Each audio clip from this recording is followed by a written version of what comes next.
Good morning students, welcome to AK campus.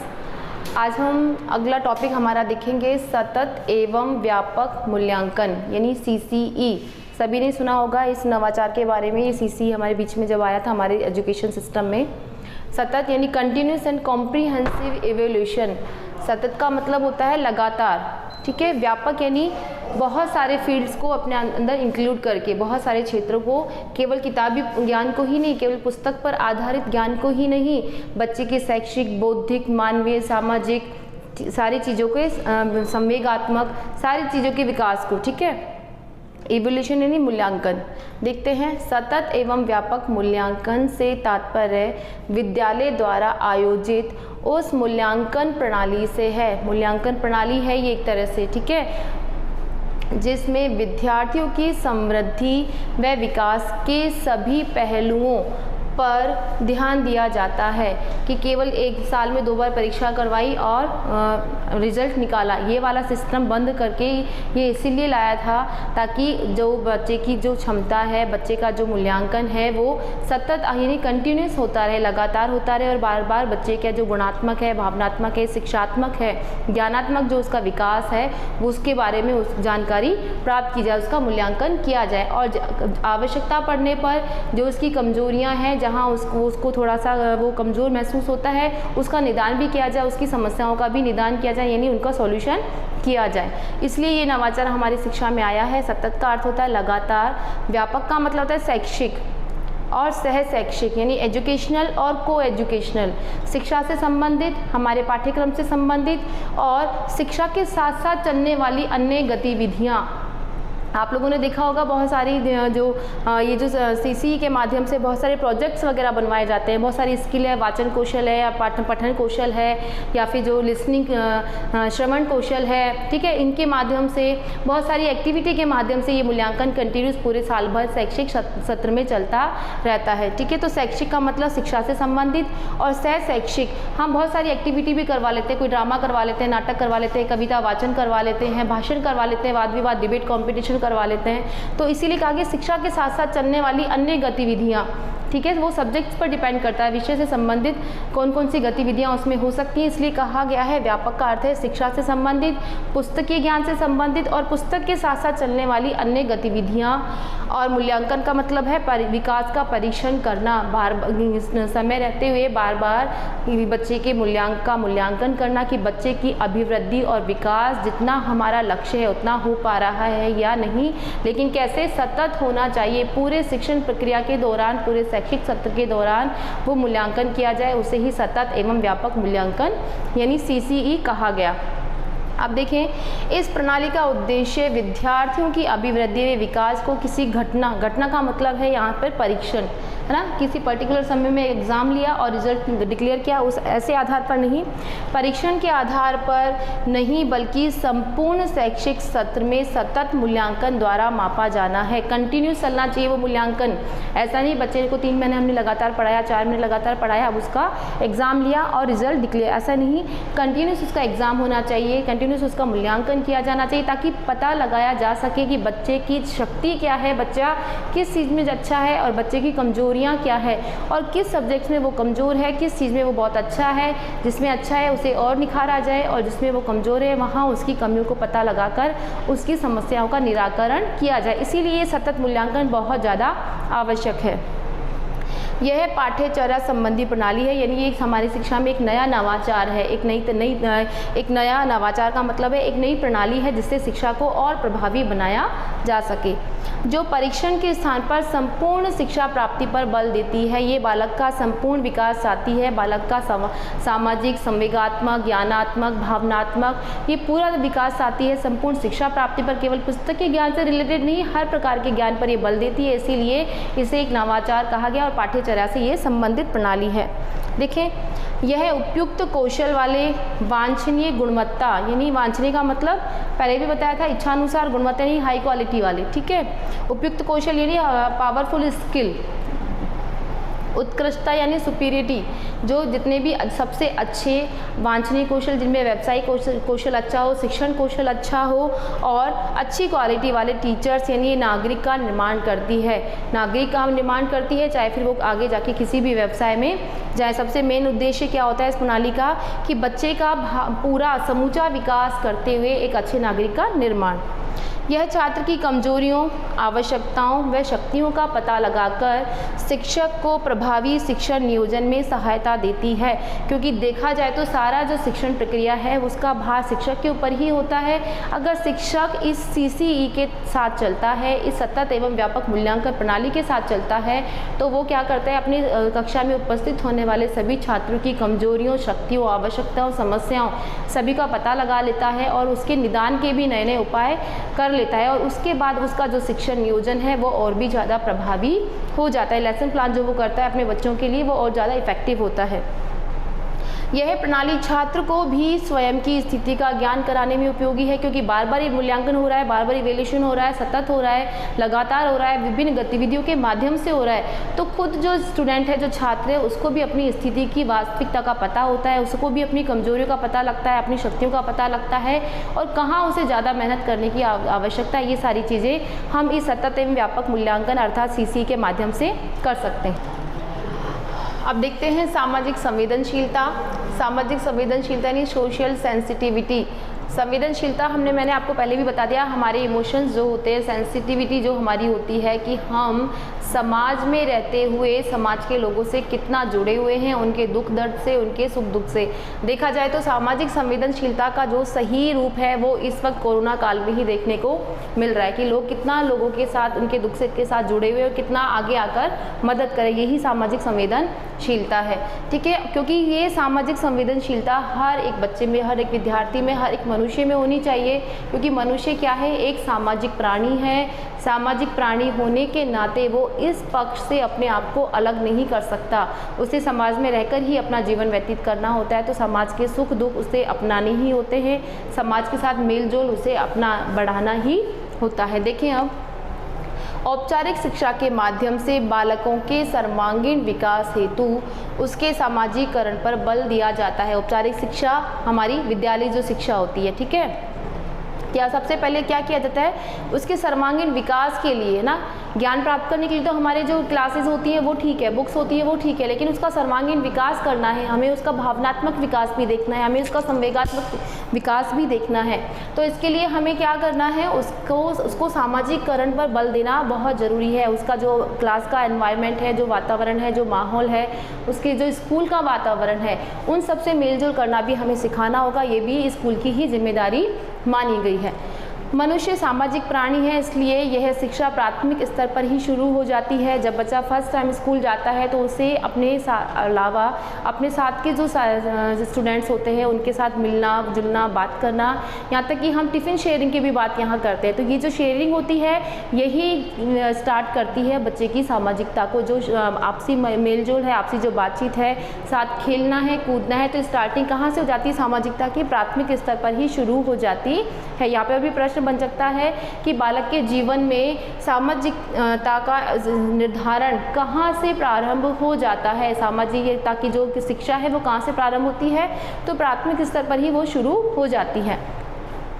शिक्षक को चाहिए कि वह स्वयं सामाजिक मूल्यों से परिचित होकर विद्यार्थी के सामाजिक विकास में योगदान दे। क्या करना चाहिए शिक्षक को कि वो स्वयं तो सामाजिक मूल्यों से परिचित हो, है ना। जो व्यक्ति, जो शिक्षक स्वयं सामाजिक होगा, सामाजिक मूल्यों से परिचित होगा, वही अपने शिक्षार्थियों को सामाजिकता का सही ज्ञान, जीवन मूल्यों का सही ज्ञान, नैतिक मूल्यों का सही ज्ञान, सही भावनात्मक, सही दिशा में भावनात्मक विकास और उसके संवेगात्मक विकास में भी सहायता प्रदान करता है। इसलिए प्रत्येक शिक्षक को क्या चाहिए कि वो स्वयं सामाजिक मूल्यों में विश्वास करता हो। पहले भी हमने बात की थी कि सामाजिक न्याय व्यवस्था में, सामाजिक व्यवस्था में विश्वास रखे, तभी वो विद्यार्थी को सही, उचित और अनुचित का अर्थ बता सकता है। अब आगे देखिए, सामाजिकता एक अर्जित गुण है, यह जन्मजात नहीं होती है। जो सामाजिकता का गुण है, ये जो सोशलिटी है हमारी, ये जन्मजात नहीं होती है, जन्म से प्राप्त नहीं होती, जन्म से इसका कोई लेना देना नहीं होता। हमारी जो बौद्धिक क्षमता होती है, हमारी जो बुद्धि होती है, हमारी जो माइंड पावर होती है, वो जन्मजात हम कह सकते हैं। लेकिन जो सामाजिकता होती है वो जन्मजात नहीं होती, क्या होती है, वो अर्जित होती है, यानी उसे प्राप्त किया जाता है, उसे इसी समाज में रहकर, इसी परिवार में रहकर, इसी वातावरण में रहकर इस गुण को प्राप्त किया जाता है। ठीक है। सामाजिक परिपक्वता, सामाजिक परिपक्वता का मतलब है सामाजिक विकास, उसका कितना सही दिशा में, सकारात्मक दिशा में अगर सामाजिक विकास है बच्चे का, तो अपने आप में वो सामाजिक परिपक्व है। का आधार अनेक लोगों से अंतःक्रिया यानी उनका आपसी व्यवहार पर निर्भर करता है कि कौन व्यक्ति कितना सामाजिक रूप से परिपक्व है, कितना दक्ष है अपने सामाजिकता में, कितना कौशल उसके अंदर है सामाजिक लोगों से अंतःक्रिया करने में। तो किस पर डिपेंड करता है, उसका कैसे पता लगेगा कि व्यक्ति कितना सामाजिक है, उसके आपसी व्यवहार के आधार पर। ठीक है। तो हम सामाजिक परिपक्वता का निर्धारण व्यक्ति के अन्य लोगों से अंतःक्रिया यानी उसके आपसी व्यवहार पर हम उसके सामाजिकता का, उसकी सामाजिक परिपक्वता का निर्धारण कर सकते हैं। यहाँ देखिए, हम सामाजिकरण की जो प्रक्रिया है, सामाजिकरण यानी अपने समाज से उसका कितना मेल जोल है, अपने समाज में वो कितना उठता बैठता है, सामाजिक परिपक्वता की पहली सीढ़ी है। अगर बच्चा सामाजिक रूप से परिपक्व होना चाहता है, अपना सामाजिक विकास करना चाहता है, तो उसे अपने समाज से मेलजोल बढ़ाना ही होगा। मेलजोल बढ़ाने का मतलब उसे अपने समाज के लोगों से अंतःक्रिया करनी होगी, तभी उसका सामाजिक जो परिपक्वता है, उसका जो सामाजिक विकास है वो हो पाएगा। इसीलिए सामाजिक क्या है, सामाजिक जो संवेदनशीलता है, और ये संवेदनशीलता तभी इसीलिए कहा गया है कि समाज के लोगों से अगर हम अपना मेलजोल बढ़ाते हैं, तो हम उनके सुख दुख में साथ देते हैं, तो हमारी सामाजिक परिपक्वता भी निखर कर आती है। अब हम पढ़ते हैं सामाजिकरण के शिक्षण के लिए प्रमुख विधियाँ। इसके लिए कोई स्पेशल परीक्षण नहीं बनाए गए हैं, लेकिन कुछ चीज़ें ऐसी हैं जिनके द्वारा हम बच्चे के अंदर सामाजिकता का विकास कर सकते हैं। सबसे पहले हम देखिए उपदेश द्वारा शिक्षण। आप लोगों ने देखा होगा, जब बच्चे छोटे होते हैं तो उनके दादा दादी या नाना नानी रात में उनको कहानियाँ सुनाते हैं, या फिर हम उनको बहुत अच्छे अच्छे संस्कार देने का प्रयास करते हैं, कोशिश करते हैं कि उनको अच्छी बातें बताते हैं, गुड मैनर्स और बैड मैनर्स के माध्यम से, कि क्या हमें उन्हें करना चाहिए और क्या उन्हें नहीं करना चाहिए। अगर हम ये छोटी छोटी बातें बच्चों को ही बता दें, या फिर कहानियों के माध्यम से हम उनके सामने अच्छे और बुरे का ज्ञान उन्हें करवा दें, तो क्या होता है कि उपदेश के द्वारा भी, यानी उपदेश का मतलब है प्रवचन नहीं होता यहाँ पे, उपदेश का मतलब कुछ सही करने की सलाह और कुछ गलत ना करने की सलाह अगर हम बच्चों को बचपन से ही देते रहें, तो यहाँ भी उनकी सामाजिकता का विकास होता है। दूसरा देखिए अनुकरण, यानी बच्चे क्या करते हैं, अनुकरण ही करते हैं। बच्चे सीखते हैं देखकर, सुनकर, है ना, जैसा परिवार में उनके पेरेंट्स या उनके बड़े भाई बहन या उनकी क्लास के अन्य स्टूडेंट्स या उनके फ्रेंड्स जो भी कुछ है, तो ये सीखते कहाँ से, बच्चे अपने माहौल से, अपने वातावरण से। तो इसीलिए कहा गया है कि बच्चे के साथ हमेशा सकारात्मक व्यवहार रखें, माहौल वातावरण को सकारात्मक रखें, क्योंकि बच्चा जैसा देखता है, चाहे वो उनके टीचर्स हों, चाहे वो उनके पेरेंट्स हों, चाहे वो उनके फ्रेंड्स हों, या फिर चाहे उनके स्टूडेंट्स हों, है ना, उनके क्लासमेट्स हों, उनके सहपाठी हों, तो उनके व्यवहार का अनुकरण करके ही, उनके व्यवहार को फॉलो करके ही बच्चा सीखता है। तो यहाँ से भी उनकी सामाजिकता का विकास होता है। फिर वो बच्चे की रुचि और अभिरुचि पर डिपेंड करता है कि बच्चा क्या अच्छा सीखता है और क्या गलत नहीं सीखता है, या फिर अच्छा ना सीखकर वो गलत भी सीख सकता है। तो इसका सीधा सीधा प्रभाव किस पर पड़ता है, उसकी सामाजिकता पर ही पड़ता है। तीसरा देखिए पहचान। पहचान का मतलब है कि जब बच्चा बड़ा होता है, धीरे धीरे समझने लगता है, तो उसे अपना आइडेंटिटी का थोड़ा सा चिंता होने लगती है। वो अपनी पहचान बनाना चाहता है, और उस पहचान बनाने के लिए ही अगर बच्चे की जो उसकी बौद्धिक क्षमता है या उसकी मानसिक क्षमता है सकारात्मक दिशा में अग्रसर है, तो वो हमेशा अच्छे काम करके अपनी पहचान बनाने का प्रयास करेगा, अपने फ्रेंड्स ग्रुप में या फिर अपने टीचर्स के सामने, अपने पेरेंट्स के सामने, अपने रिलेटिव्स के सामने, अपने नेबर्स, अपने पड़ोसियों के सामने। तो क्या करेगा बच्चा, अच्छे कार्य करके भी अपनी सामाजिकता का विकास कर सकता है। पुरस्कार व दंड, ये भी एक बहुत अच्छा माध्यम है कि बच्चे को सामाजिकता सिखाई जाए। अगर बच्चा अच्छा काम करता है, मेहमान आने पर अगर बच्चा उनसे अच्छे से अभिवादन करता है, क्लास में अगर कोई नया टीचर आए तो बच्चे अगर खड़े होकर अभिवादन करते हैं, बच्चे ने बहुत ही अच्छे तरीके से और बड़े ही मैनर से, है ना, रेस्पेक्ट के साथ किसी टीचर से बात की, कोई सवाल पूछा, कोई कन्फ्यूज़न होने के बाद भी अगर वो अपने सवाल को, अपने कन्फ्यूज़न को बहुत अच्छे तरीके से स्पष्ट करता है, अपने मन का जो प्रश्न है उसको बहुत अच्छे तरीके से टीचर के सामने रखता है, तो वो भी क्या है, तो ऐसे बच्चों की हमेशा टीचर क्या करते हैं, प्रशंसा करते हैं। और कई बार दंड के माध्यम से भी बच्चे को सामाजिकता सिखाई जाती है। नॉटी जो बच्चे होते हैं, शरारती जो बच्चे होते हैं, या फिर बार बार जिनको कहने की ज़रूरत पड़ती है, ऐसे बच्चों को अगर हम हल्का फुल्का दंड का भी प्रावधान करें तो उन्हें इस दंड के द्वारा भी उन्हें सामाजिकता का पाठ पढ़ाया जा सकता है। तो ये चारों चीज़ें बच्चे के सामाजिकरण के प्रशिक्षण के लिए, उनमें सामाजिकता के विकास के लिए, उनमें सामाजिक परिपक्वता के लिए बहुत ज़्यादा ज़रूरी होती हैं। अब आगे हम देखें कि सामाजिकरण के विकास की अवस्थाएं क्या है। ये हम पहले बता चुके हैं कि जो सामाजिकता है वो जन्मजात नहीं होती, यानी जन्म से ही नहीं मिलती है, उसे अर्जित किया जाता है। कहाँ रहकर? अपने माहौल से, अपने परिवार से, अपने समाज में रहकर ही उसे अर्जित किया जाता है। ठीक है, वैसे ये इसके जो सामाजिकता की है, अगर हम औपचारिक रूप से देखें तो प्राथमिक स्तर से ही सामाजिकता का पाठ पढ़ाया जाने लगता है, जैसा अभी हमने अभी बात की थी। शैशव अवस्था से ही अगर देखा जाए तो बच्चा, शैशव अवस्था कब मानी गई है? 0 से 5, यानी 0 का मतलब जन्म से 5 वर्ष तक बच्चे की जो शैशव अवस्था मानी गई है, यहाँ पर भी उसके सामाजिकता का विकास होता है।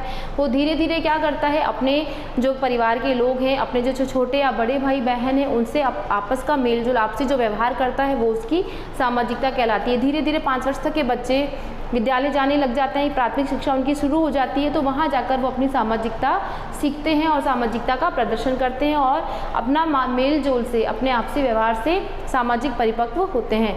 बाल्यावस्था जो कि 6 से 12 वर्ष की होती है, यहाँ पर जब बच्चा बड़ा होता है तो उसी हिसाब से वो सामाजिकता का निर्धारण होता है, उसका सामाजिकता का विकास होता है। किशोरावस्था जो 12 से 18 वर्ष मानी गई है, वो अपने स्तर के अनुसार ही उसमें सामाजिक परिपक्वता भी आती है और सामाजिक परिपक्वता, सामाजिकता को जो प्रभाव है वो अलग रूप में देखने को सामने आता है। जैसे जैसे एज बढ़ती जाती है, सामाजिकता का जो प्रभाव होता है वो, उसके जो दर्शन होते हैं, उसका जो दर्शाव होता है वो अलग अलग स्तर पर अलग अलग होता है।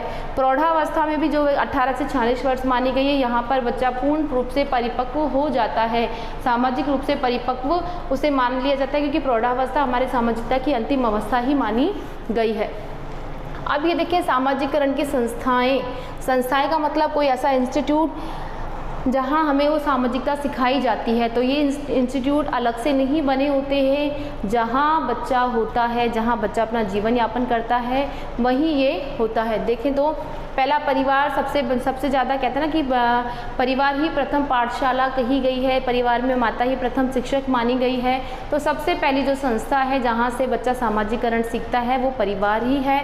दूसरा पड़ोस, आसपास का जो माहौल होता है, आसपास के जो मोहल्ला है, जो लोग हैं, किस प्रकार हैं, जैसे लोग होंगे बच्चा वैसे ही वहाँ से सामाजिकता, क्योंकि वैसा ही उनका मेलजोल होगा आपस का, उनकी जो अंत्यक्रिया होगी, आपसी व्यवहार होगा वो वैसा ही होगा, तो बच्चे वहाँ से सामाजिकता सीखते हैं। पाठशाला, स्कूल में भी बच्चे अपने विद्यार्थियों, अपने टीचर से, अपने जो संस्था है, मैनेजमेंट है, उससे बहुत कुछ सीखता है और उससे धीरे धीरे वो ही चीज़ें उसके व्यवहार में, उसकी वृत्ति में आने लग जाती है और वो वहीं से वो सामाजिकता सीखता है। साथी समूह और मित्र मंडली, साथी समूह जैसा फ्रेंड्स ग्रुप होगा, बहुत सारी चीज़ें वो वहाँ से भी सीखता है। धार्मिक व सामाजिक संस्कार, जिस प्रकार के धार्मिक व सामाजिक संस्कार बच्चे को दिए जाते हैं उसी मात्रा में, उसी अनुपात में बच्चा सामाजिक होता है या उसकी सामाजिक परिपक्वता का निर्धारण होता है। राजनीतिक संस्थाएं, आर्थिक संस्थाएं, ये ऐसी संस्थाएं हैं जिनसे बच्चा जुड़ा भी रहता है और उनका प्रभाव भी बच्चे की सामाजिकता पर, बच्चा चाहे वो छोटा है वो बड़ा, धीरे धीरे उसका सामाजिकता पर उसका प्रभाव आने लगता है। जनसंचार के साधन सभी के घर में होते हैं, जितने भी रेडियो, टीवी है या फिर आजकल जो तकनीकी साधन है, इनके द्वारा भी बच्चा सामाजिक रूप से परिपक्व होता है। बहुत सारी चीज़ें जो हम पेरेंट्स नहीं सिखा पाते हैं, जो पेरेंट्स नहीं बता पाते हैं, वो बहुत सारी चीज़ें बच्चा इन तकनीकी साधनों के माध्यम से सीख लेता है। बहुत सारे आजकल तो यूट्यूब चैनल भी चले हुए हैं जिसमें बच्चों की छोटी छोटी स्टोरीज़ बनी हुई हैं बहुत बैड मैनर्स और गुड मैनर्स के ऊपर, जहाँ छोटे बच्चे जब कई बच्चे ऐसे होते हैं जो अपने पेरेंट्स का नहीं कहना मानते हैं या टीचर्स का नहीं सुनते हैं, लेकिन जब वो ऐसे वीडियोज़ देखते हैं तो वो उन्हें खुद को अपने आप को इवैल्यूएट करते हैं कि मैं क्या करता हूँ और ये क्या करे। तो गुड मैनर्स अच्छे वीडियो के द्वारा भी और बैड मैनर्स के बारे में भी वहाँ बताकर उन्हें उनकी सामाजिकता का विकास किया जाता है। देखिए, हम बालक को प्रभावित करने वाले जो सामाजिक अभिकरण हैं, यानी जो सामाजिक संगठन और संस्थाएं होती हैं, वो कौन कौन सी हैं। उन्हें दो भागों में बांटा गया है, पहला प्राथमिक स्रोत और दूसरा द्वितीयक स्रोत, यानी फर्स्ट प्राइमरी एंड सेकेंडरी। ठीक है, प्राथमिक स्रोत में देखें हम परिवार सबसे पहले प्रभावित करता है, उसकी मित्र मंडली, उसका फ्रेंड्स ग्रुप जो है, आसपास का जो वातावरण है, आसपास के जो पड़ोसी हैं, रिश्तेदार हैं और विभिन्न प्रकार के उत्सव। और इसके अलावा द्वितीयक स्रोत में किन्हें रखा गया है, जब तक बच्चा अपने परिवार के अंदर रहता है, ठीक है, वो उससे जुड़े हुए जितने भी अभिकरण हैं, वो जितने भी स्रोत हैं, वो प्राथमिक स्रोत में गिने जाएंगे।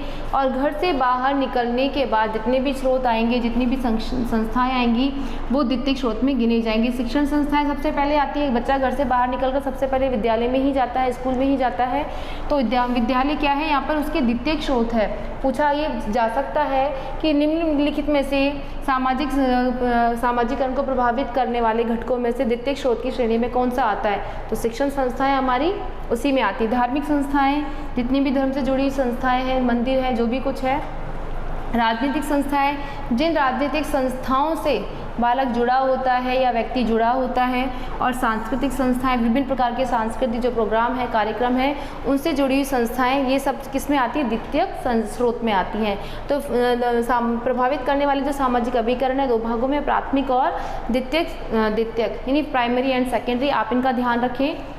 सेकंड देखें, बालक के सामाजिकरण में शिक्षक की भूमिका, कि बालक का जो सामाजिकरण है वो पूरी तरह से हो, अच्छे से हो, उसमें सामाजिक परिपक्वता है। तो क्या होगा, सामाजिक परिपक्व शिक्षक ही बालक के सामाजिकरण में योगदान दे सकता है। अगर हम इस बात का मानते हैं, हम जीवन मूल्यों में विश्वास करते हैं, तभी हम अपने बच्चों को शिक्षा दे सकते हैं। ठीक है, सही गलत का ज्ञान दे सकते हैं। ठीक है, तो सबसे पहले हमें सामाजिक रूप से स्वयं को परिपक्व होना होगा। दूसरा, शिक्षक को स्वयं एक आदर्श होना चाहिए। शिक्षक को अपने व्यवहार से, अपने ज्ञान से, अपनी भाषा से, ठीक है, अपने सामाजिक मूल्यों से उसे एक आदर्श के रूप में अपने विद्यार्थियों के समक्ष प्रस्तुत करना होगा। उसे क्या चाहिए कि उसका व्यवहार ऐसा हो, उसकी सामाजिकता ऐसी हो कि अगर जिसको उसके जो विद्यार्थी हैं वो फॉलो करना चाहें, उनका अनुसरण करना चाहे, तो वही एक आदर्श शिक्षक कहलाता है। जिसके जो विद्यार्थी हैं वो उनके जैसा बनना चाहे, वही एक आदर्श शिक्षक कहलाता है। बालक के व्यक्तिगत व सामूहिक व्यवहार का अध्ययन करें। बालक के सामाजिकरण में सबसे महत्वपूर्ण बात है कि विद्यार्थी को, शिक्षक को हमेशा अपने बालक के, अपने शिक्षार्थी के, अपने स्टूडेंट के पर्सनल और सोशल जो भी उसका व्यवहार है ना, व्यक्तिगत रूप से और सामूहिक रूप से उसके व्यवहार का निरीक्षण करना चाहिए। उसके निरीक्षण के बाद ही शिक्षक इस निर्धारण पर पहुंच सकता है, इस रिजल्ट पर पहुंच सकता है कि बच्चे के अंदर कितना सामाजिक विकास हो चुका है या फिर किस दिशा में हो रहा है। वो सारी चीज़ों की जानकारी उसके व्यक्तिगत और सामूहिक व्यवहार से लगा सकता है। बालक को सामाजिक दोषों से दूर रखें। सबसे ज़रूरी है एक शिक्षक के लिए कि बच्चे के सामाजिक विकास अगर उसको सकारात्मक दिशा प्रदान करे, कि अगर वो, तो ये शिक्षक की ही जिम्मेदारी है कि वो उसे बताए कि सामाजिक दोषों से दूर रहने के लिए उसे सावधान करें और उनके बारे में उचित और अनुचित का ज्ञान कराएं। ठीक है, अब हम देखते हैं सामाजिक परिपक्वता को प्रभावित करने वाले घटक कौन कौन सी बातें ऐसी हैं जो सामाजिक परिपक्वता को प्रभावित करती हैं। सबसे पहले परिवार की जलवायु, जिसमें परिवार का वातावरण, माहौल, सब कुछ उसके अंदर आता है। सबसे पहले परिवार ही हमें उसकी सामाजिक परिपक्वता को प्रभावित करता है। दूसरा देखिए हम अंतर्मुखी व्यक्ति क्या होते हैं। इंट्रोवर्ट जो होते हैं, जो अपने मन को, अपनी बातों को प्रकट नहीं कर पाते। कुछ होते हैं मितभाषी जो बहुत कम बोलते हैं लेकिन अच्छा बोलते हैं। अंतर्मुखी व्यक्ति ऐसे होते हैं जो अपने विचारों को अभिव्यक्त नहीं कर पाते। तो ये सारी चीज़ें भी बच्चे की सामाजिक परिपक्वता को प्रभावित करती है। बहिर्मुखी जो व्यक्ति होते हैं, एक्सट्रोवर्ट जो होते हैं, वो क्या करते हैं, अपने मन के विचार को सामने वाले को सामने प्रकट कर सकते, तो वो सामाजिक रूप से अधिक कुशल, अधिक सामाजिक परिपक्व कहे जाते हैं। लेकिन जो अंतर्मुखी व्यक्ति होते हैं वो अपनी बात को, अपने विचार को नहीं प्रकट कर पाते हैं।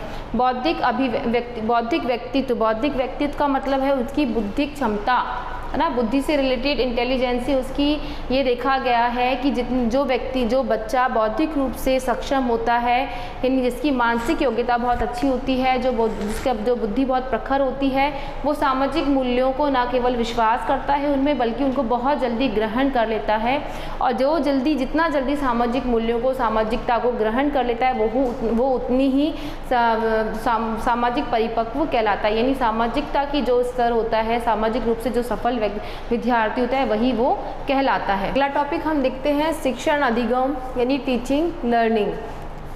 शिक्षण तो हम जानते हैं कि शिक्षण वो प्रक्रिया है जिसके माध्यम से ज्ञान प्रदान किया जाता है या ज्ञान प्राप्त किया जाता है। लेकिन अधिगम यहाँ पर क्या है, इसका अगर हम इंग्लिश वर्जन देखें तो लर्निंग से हम यहाँ समझ सकते हैं कि अधिगम का अर्थ है लर्निंग, यानी सीखना, है ना। किसी चीज़ को, जब किसी ज्ञान को हम प्राप्त करते हैं और उस ज्ञान को प्राप्त करने के बाद, किसी जानकारी को प्राप्त करने के बाद हमारे व्यवहार में या हमारे किसी भी ज्ञान में अगर परिवर्तन आता है, सुधार आता है, तो इसी को हम सीखना कहते हैं और अधिगम सीखने को ही कहा जाता है।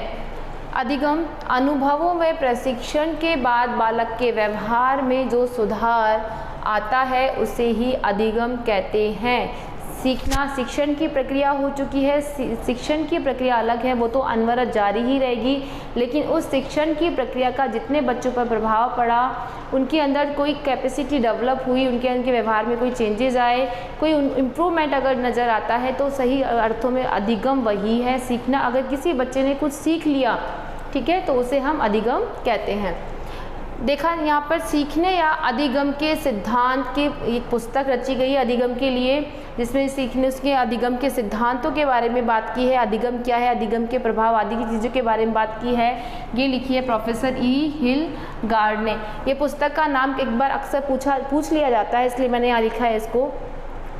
अधिगम के सिद्धांत में शिक्षण मनोविज्ञान की महत्वपूर्ण भूमिका है। जो शिक्षण मनोविज्ञान है, वर्तमान शिक्षण प्रक्रिया पूरी तरह शिक्षण मनोविज्ञान पर ही टिकी हुई है, ठीक है। तो अधिगम के सिद्धांत में शिक्षण मनोविज्ञान की महत्वपूर्ण भूमिका है। शिक्षण मनोविज्ञान के अनुसार शिक्षण त्रिध्रुवी प्रक्रिया है कि शिक्षक भी है, छात्र भी है और पाठ्यक्रम भी है, ठीक है। पहले जिसमें छात्र और शिक्षक और शिक्षार्थी दो ही माने गए थे, लेकिन यहाँ पर शिक्षण मनोविज्ञान ने पाठ्यक्रम को भी एक हिस्सा माना है, क्योंकि पूरी जो शिक्षण प्रक्रिया है वो इसके निर्धारण पर ही टिकी हुई है। इसलिए शिक्षण मनोविज्ञान के अनुसार जो शिक्षण है वो त्रिध्रुवी प्रक्रिया है, उसके 3 अक्ष हैं, 3 ध्रुव हैं, ठीक है। अधिगम के अब हम सोपान पर बात करें, उसके चरण पर बात करें, उसके स्टेप्स के पर बात करें, इसके 6 सोपान हैं, यानी इसकी 6 प्रक्रिया है, 6 चरण हैं। कि सबसे पहले अभिप्रेरणा, देखो किसी चीज़ को सीखने के लिए इसका होना बहुत आवश्यक है। जब तक व्यक्ति या बालक अंदर से प्रेरित नहीं होगा, इंस्पायर नहीं होगा उस चीज़ को करने के लिए, उसे कहीं से इंस्पिरेशन नहीं मिलेगी, तो अधिगम असंभव है। क्या कहा जाता है ना कई बार कि हम बच्चे को कितना भी समझाएं, कितना भी पढ़ाएं, कितना भी बताएं, लेकिन बच्चा नहीं सीखेगा। लेकिन जैसे ही बच्चे ने सीखना चाहा, उसे तुरंत समझ में आ जाता है। तो ये सबसे पहला काम करती है अधिगम के लिए अभिप्रेरणा, सबसे मूलभूत आवश्यकता है, सबसे पहली आवश्यकता है। उस अभिप्रेरणा के बाद फिर वो अपनी उस उद्देश्य का निर्धारण करता है कि उसे सीखना क्या है, वो उसकी रुचि के ऊपर डिपेंड करता है। फिर उसके सीखने में कुछ बाधाएं आती हैं, कुछ परेशानियां आती हैं। वो सीखना तो चाहता है, लेकिन कुछ परेशानियां हैं, कुछ चैलेंजेस है, या फिर कोई सम्स लगा लो, कोई सवाल लगा लो, कोई भी टॉपिक लगा लो। बच्चे का मन है उसको सीखने का, वो उसका अपना उद्देश्य निर्धारित करता है कि उसे वो सीखना है, उसे वो सॉल्व करना है, लेकिन उसको बाधा आती है। लेकिन क्योंकि प्रेरणा यहाँ पर काम कर रही है, तो ये बाधा से वो घबराएगा नहीं, डरेगा नहीं। क्या करेगा? विभिन्न संभावित अनुक्रियाएं करेगा।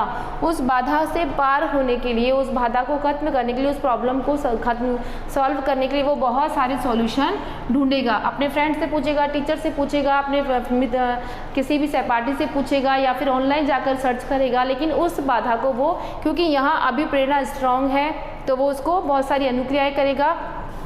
उसके बाद पुनर्बलन मिलेगा उसे। यदि उसने बाधा पार कर ली है तो क्या है, यहाँ वो उसको पुनर्बलन कैसा मिलेगा? सकारात्मक, है ना, पॉजिटिव। अगर उसने बाधा पार कर ली है, उसने जो प्रयास किया है वो सही दिशा में गए हैं, तो उसे पुनर्बलन मिलता है, जिससे वो प्रेरित होता है। लेकिन अगर बाधा पार नहीं हुई तो उसे नकारात्मक पुनर्बलन भी मिलता है, जिससे निराशा भी होती है उसे। तो उसका भी वो फिर क्या करता है, इन सारी क्रियाओं का फिर वो संगठन करता है। मिला जुला रूप जो होता है वो संगठित होकर उसके व्यवहार में परिदर्शित होते हैं। यानी उसका जो सीखना है, अब वो सीखा कितना और कितना नहीं सीखा, कितना सीखा, वो सारी चीज़ें इसमें संगठित होती है, उसके व्यवहार में परिलक्षित होती है कि किस मात्रा में उसे वो सीखा है। तो इस तरह इस जो अधिगम है उसके 6 सोपान हैं, 6 स्टेप्स हैं। सबसे पहले अभिप्रेरणा होती है, मूलभूत आवश्यकता है ये अधिगम की। अगर प्रेरणा नहीं होगी तो सीखा नहीं जाएगा। फिर उद्देश्य का निर्धारण, फिर उसमें बाधाएं आती हैं, जितना हो सके उसके लिए वो प्रयास करता है। ये प्रयास, अनुक्रियाएं को हम प्रयास भी कह सकते हैं ना, इसे हम प्रयास भी कह सकते हैं। फिर पुनर्बलन का निर्धारण होता है, और फिर अंत में संगठन, यानी उसका जो रिजल्ट है उसका वो संगठित होकर वो परिदर्शित होता है। अब देखते हैं अधिगम की प्रभावशाली विधियाँ, कि किन विधियों के द्वारा हम अधिगम को यानी सीखने को और ज़्यादा प्रभावशाली बना सकते हैं। करके सीखना छोटे बच्चों के लिए बहुत ज़्यादा यूज़फुल होती है, उपयोगी होती है करके सीखना, या खेल द्वारा सीखना। ठीक है, निरीक्षण करके सीखना, किसी को देखकर सीखना। ठीक है, निरीक्षण का मतलब है किसी चीज़ का सुपरवाइज करना, और फिर उसके बाद वो चीज़ें अपने आप ही हमें, यदि हमारी अंदर प्रेरणा है, अभिप्रेरणा है, तो वो चीज़ें हमें अपने आप आती हैं। परीक्षण करके सीखना, किसी चीज़ को परीक्षण करके सीखना, कोई प्रयोग करके सीखना।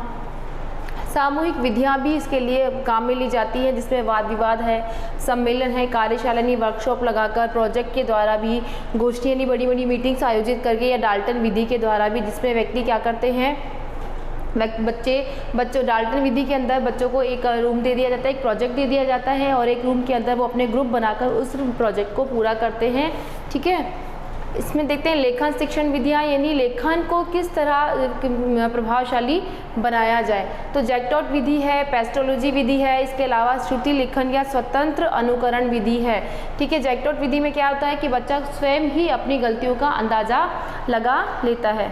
पेस्टोलॉजी विधि में क्या होता है कि इस विधि में हमें, क्योंकि वही सबसे पहला हम सरल से कठिन की ओर हमें से पहले वर्णों का ज्ञान कराया जाता है। जो चीज़ें बच्चों के लिए सरल होती है वो चीज़ें उससे पहले ज्ञान करवाई जाती है। तो इसलिए सबसे पहले, चाहे वो हिंदी है या अंग्रेजी है, पहले बच्चे को हिंदी वर्णमाला या अंग्रेजी के अल्फ़ाबेट्स का ज्ञान कराया जाता है। श्रुति लेखन या स्वतंत्र अनुकरण विधि, श्रुति लेखन यानी श्रुति का मतलब है सुनकर, केवल हम बच्चों को लेखन के लिए प्रेरित करने के लिए श्रुति लेखन विधि भी अपनाते हैं। और या स्वतंत्र अनुकरण विधि यानी बच्चा खुद देखकर भी लिख सकता है, उसके लिए प्रेरित हो सकता है। इसके अलावा सूक्ष्म शिक्षण विधि, जिसे हम माइक्रो टीचिंग भी कहते हैं। माइक्रो टीचिंग जो हमारे BSTC या BEd इनमें एक सबसे अच्छा जो महत्वपूर्ण ट्रेनिंग प्रोग्राम होता है, जो टीचर्स होते हैं उनको प्रशिक्षित करने के लिए।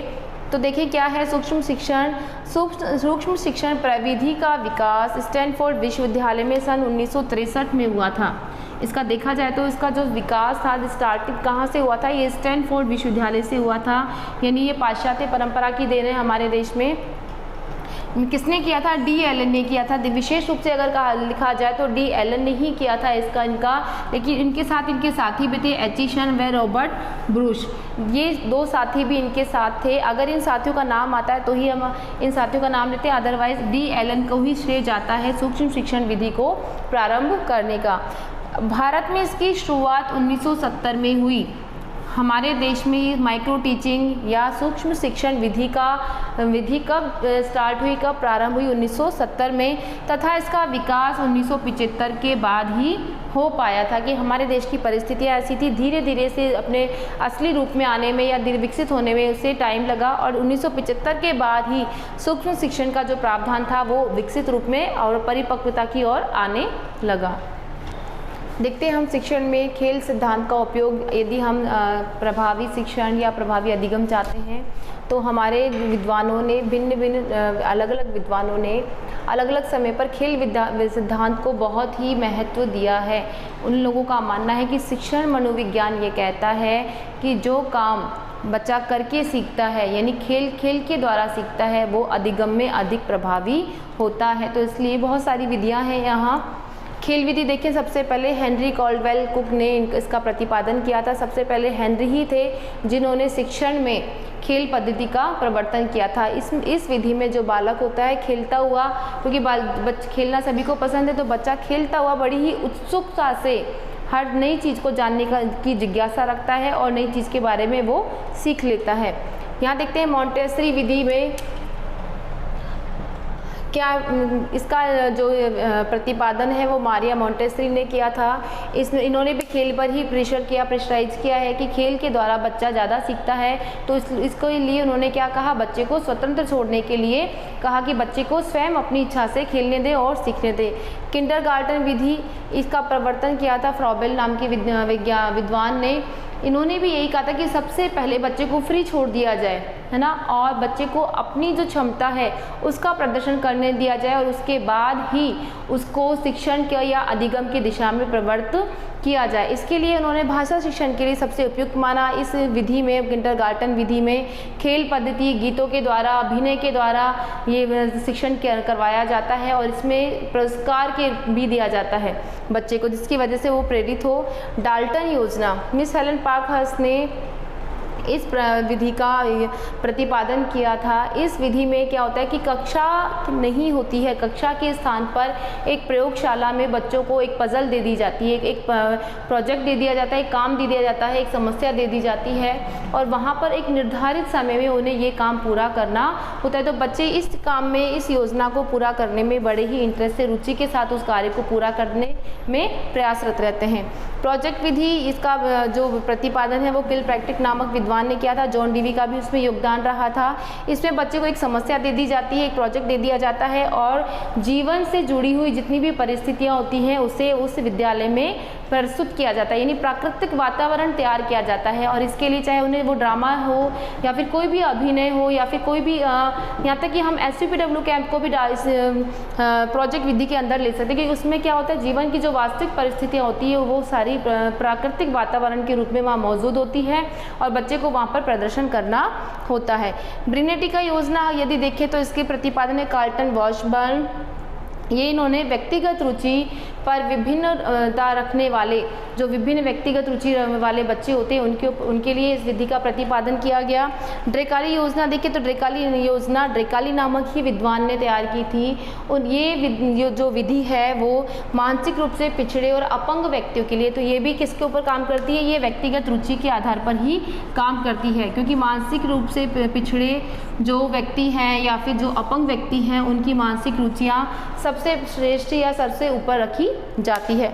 बुनियादी शिक्षा देखा जाए तो बुनियादी शिक्षा का मतलब जो बच्चा बेसिक नॉलेज, उसे हर चीज़ की बेसिक नॉलेज हो, किताबी ज्ञान के साथ साथ उसे अपने जीवन की भी बेसिक नॉलेज हो। तो हमारे भारत में महात्मा गांधी ही इसको लेकर आए थे, बेसिक शिक्षा को।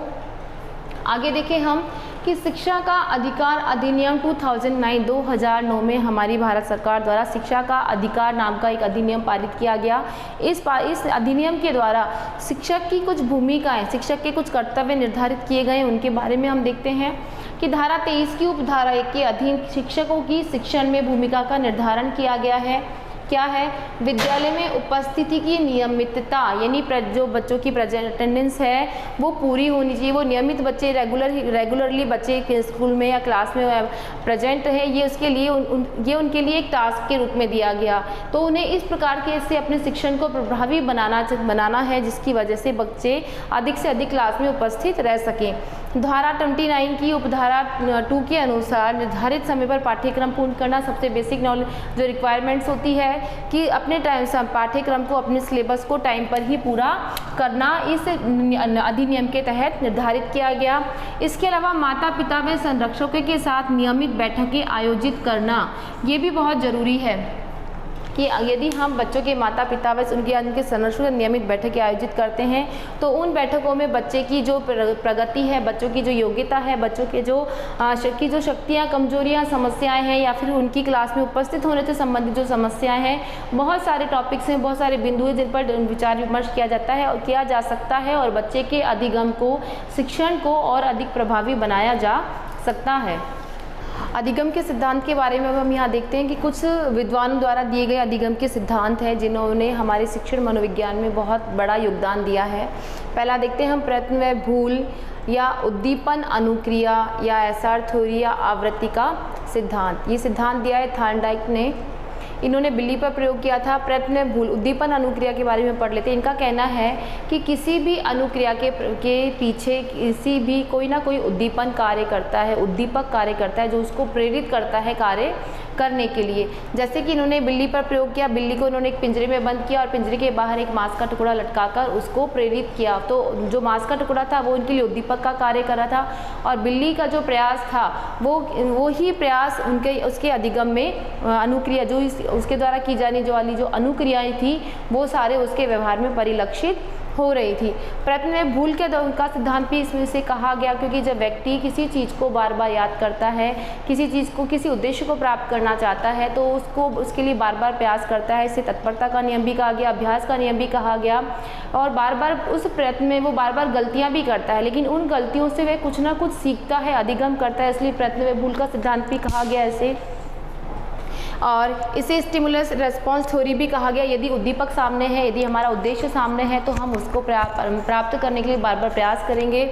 आवृत्ति का सिद्धांत, यदि हम किसी चीज़ को बार बार दोहराते हैं तो वो चीज़ें हमें अच्छे से अधिगम हो जाती है, तो इसलिए इस सिद्धांत भी थॉर्नडाइक ने यहाँ पर दिया है। इसके लिए उन्होंने तत्परता के नियम को बहुत महत्वपूर्ण माना है कि यदि व्यक्ति के अंदर तत्परता होगी, यदि बालक किसी चीज़ को सीखना चाहेगा तो ही वो सीख सकता है, यदि बालक नहीं सीखना चाहेगा तो वो उस चीज़ को नहीं सीख पाएगा। इन्होंने बिल्ली पर प्रयोग किया था और इसका शिक्षा में क्या प्रयोग है कि अभ्यास द्वारा सीखने पर बल।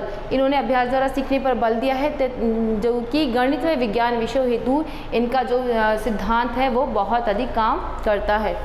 दूसरा देखिए हम क्रिया प्रसूत अनुबंधन, सक्रिय अनुबंधन या नैमित्तिक अनुबंधन। ये इसके विचारक हैं, स्किनर हैं। इन्होंने भी चूहे पर और कबूतर पर प्रयोग किया।